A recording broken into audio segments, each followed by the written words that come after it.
Welcome to The Explainer. Today we're tracing one of the absolute most dramatic and consequential transformations in American history.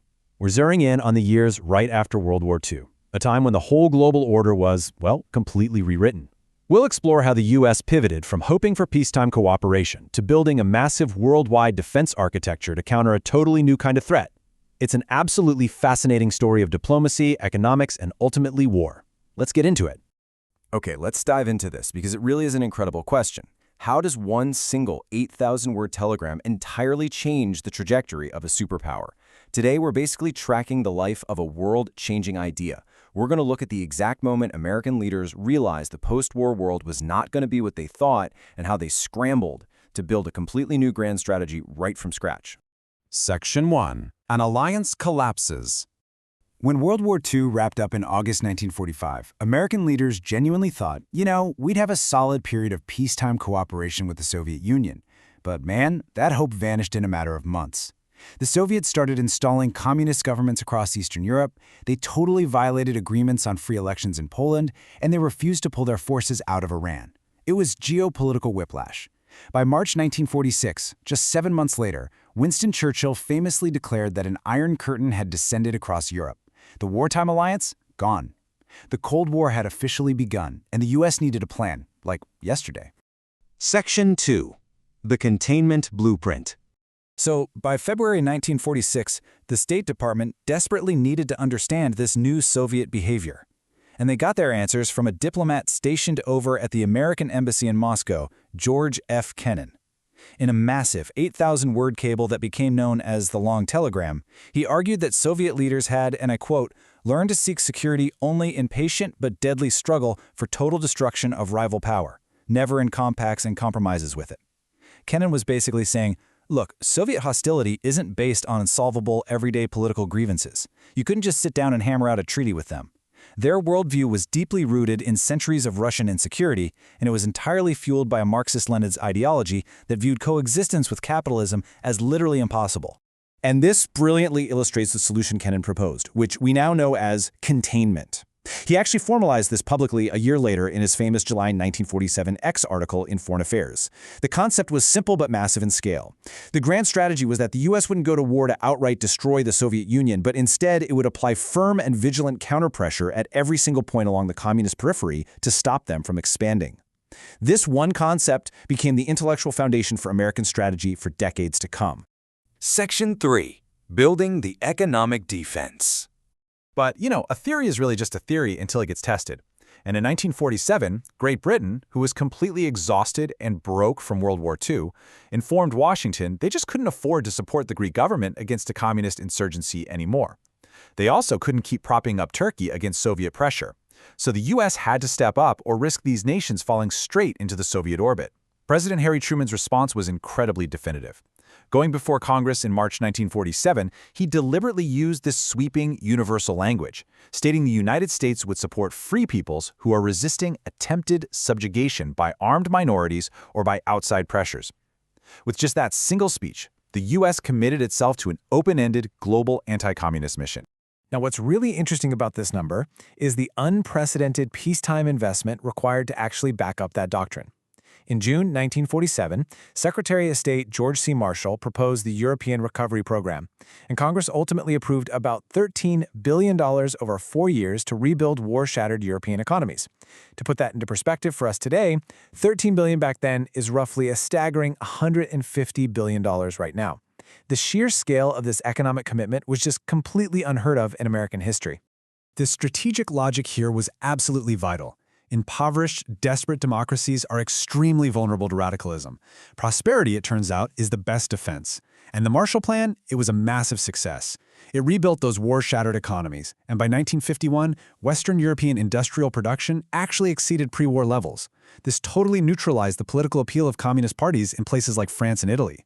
However, the Soviet Union refused to participate and actually blocked its Eastern European satellites from joining too, which effectively locked in the hard economic and political division of the continent.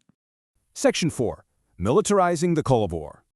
As that division really deepened across 1948 and 1949, containment started to take on a much more militarized shape.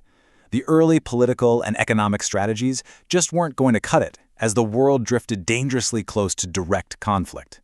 In June 1948, Joseph Stalin blocked all land access to West Berlin, which was a democratic enclave sitting about 110 miles deep inside Soviet-controlled East Germany.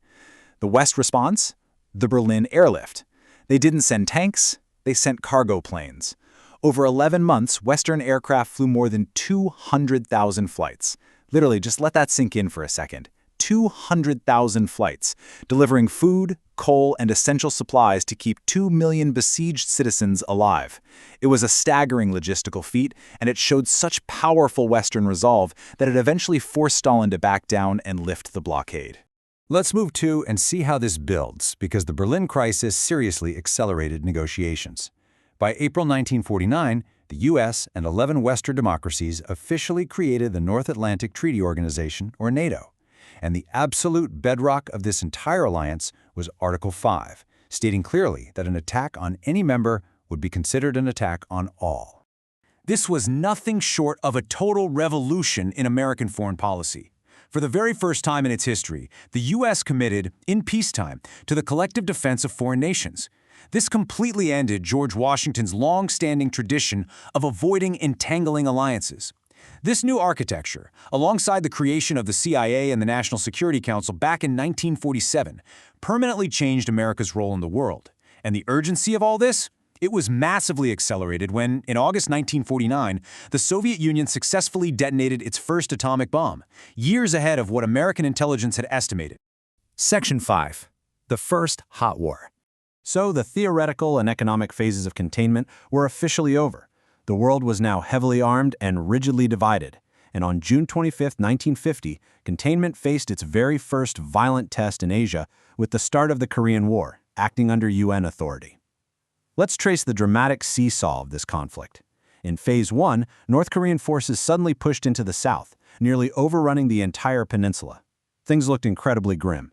But then, in Phase 2, General Douglas MacArthur executed this daring, brilliant amphibious counterattack at Incheon. It cut off the North Koreans and pushed UN forces all the way back up north. But then came Phase 3. The UN forces pushed a bit too close to the Yalu River on the Chinese border, and that triggered a massive intervention by Chinese forces. It drove the UN back south and stabilized the lines in some of the absolute bloodiest fighting of the war. This brutal stalemate led to a huge, completely unprecedented internal clash. General MacArthur publicly demanded the authority to expand the war, which would include bombing Chinese territory. President Truman, on the other hand, was absolutely determined to keep it a limited war to avoid sparking World War III.